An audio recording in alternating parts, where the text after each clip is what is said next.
is so good. Stand up, Susie. The ice make. Let's get that.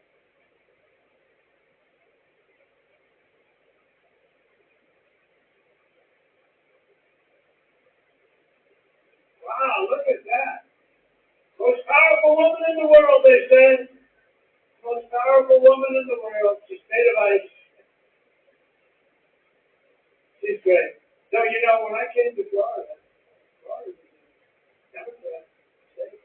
The Democrat won that Senate. And through various reasons, I ended up running the campaign. She was a Republican in a landslide. And then the second time, we were in an individual landslide.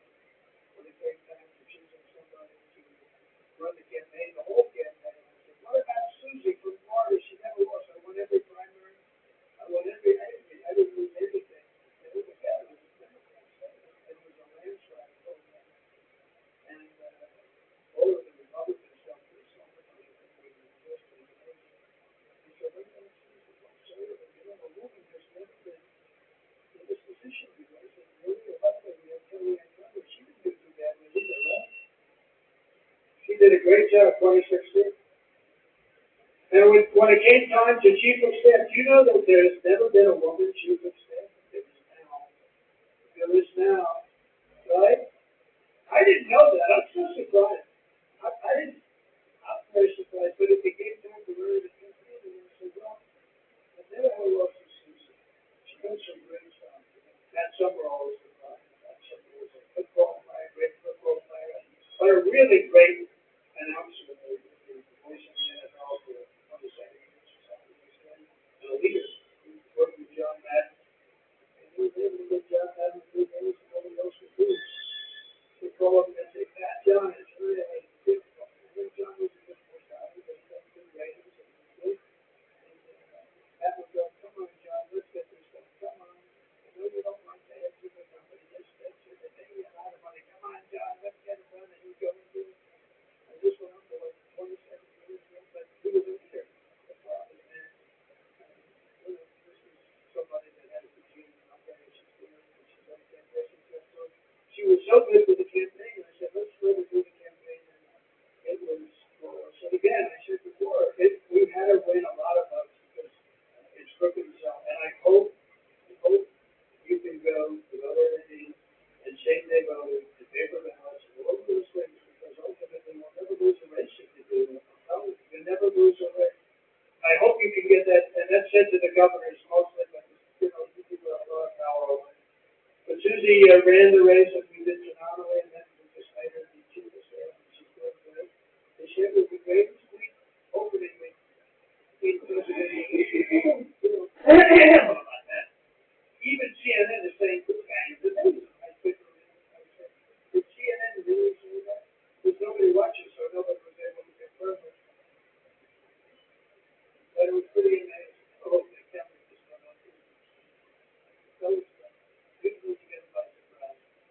But I just want to thank everybody. We're going to make this tremendously successful. We're going to have, I believe, we're going to have one of the greatest 4 years in the history of our country. We're going to turn it around quickly, and then we're going to go on and we're going to progress like nobody ever thought possible. And I want to thank these great 4 people because they're our leaders and they're phenomenal people. And I want to thank all of my friends in the audience, many of whom are congressmen and congresswomen and people that have just tremendous talent. Every single one of you, I know every one of you has tremendous talent.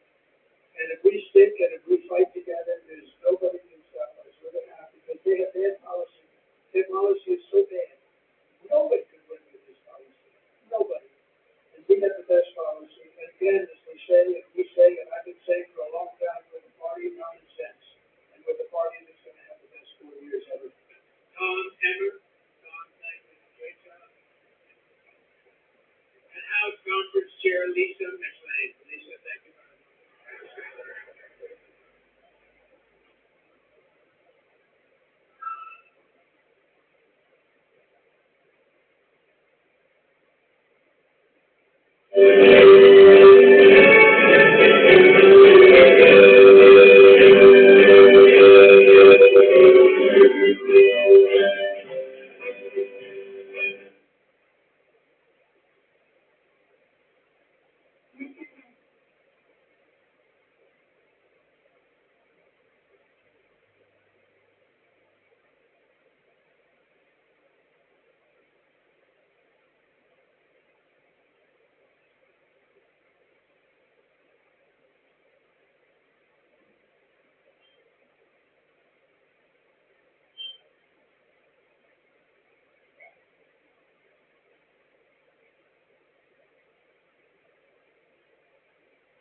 and bureaucracy.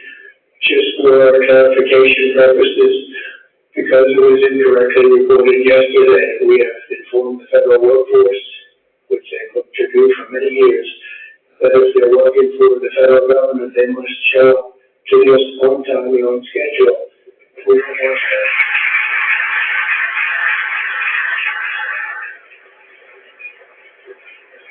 We don't want them to work from home because, as everyone knows, most of the time they're not working, they're not very productive, and it's unfair to the millions of people in the United States who are in fact working hard from job sites and not from their home. As federal employees, there must be a high standard. They're representing our government, they're representing our country. If they don't agree by February 6th to show up back to work in their office, they will be terminated and we will be downscaling our government, which is something that the last 10 presidents have tried very hard to do but failed. Most of the people we're talking about have not been going to their federal offices in many, many years, from even before COVID. But they have nevertheless been paid. Some have worked, some haven't worked, and most of the studies say that some have just gone through the motions.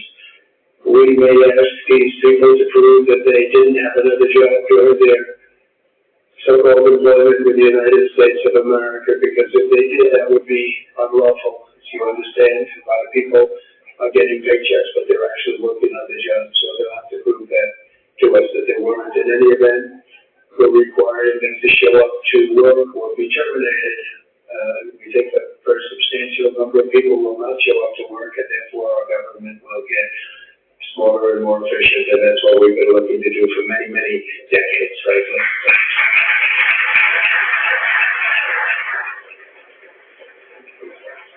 In addition, there is a short-term pause or funding freeze on certain discretionary spending payments, such as government grants, only for us to really look at the scams, dishonesty, waste, and abuse that's taken place in our government for too long. As was explicitly stated, this in no way affected Social Security, Medicare, Medicaid, or other entitlements that Americans depend on. I made abundantly clear from the very first day that I ran from office. That was a long time ago now. That's 2015. If you think about it, I announced in 2015 and we won in 2016. We did very well in 2020. Well, we did really well just recently.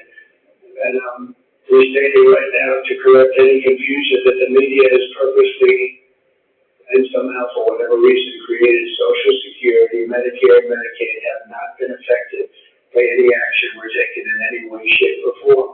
We're really looking at parts of the big bureaucracy where there has been tremendous waste and fraud and abuse. In that process, we identified and stopped $50 million being sent to Gaza to buy condoms for Hamas. 15 million. And you know what's happened to them? They've used them as a method of making bombs. How about that? We stopped an attempt to make an illicit payment for illegal alien resettlement. We canceled $181 million in DEI training contracts. This is just for the training of people in DEI, which has been terminated and completely terminated. And we paused $1.7 billion in unauthorized payments to foreign organizations, including stopping more than $40 million that was on its way out the door to the very corrupt World Health Organization, which has not done its job and not done it properly. We also